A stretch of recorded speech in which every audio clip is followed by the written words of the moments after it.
ఈరోజు దుబ్బాక మున్సిపల్ 1వ వార్డు మల్లాయపల్లి గ్రామానికి చెందిన రోడ్డు ఏదైతే ఉందో ఆ రోడ్డు పూర్తిగా ధ్వంసమైంది. ఎందువల్ల అంటే ఇరిగేషన్ డిపార్ట్మెంట్ వాళ్ళు ఇరిగేషన్ కాలువ తీసిరి.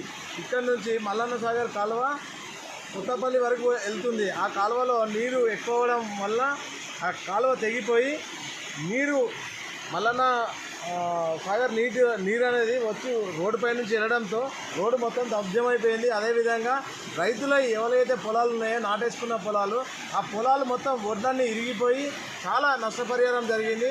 అదేవిధంగా ఇరిగేషన్ డిఈ గారికి కానీ ఏఈ గారికి కానీ స్థానిక పోలీసు వారికి కానీ ప్రతి ఒక్కరికి సమాచారం ఇవ్వడం జరిగింది.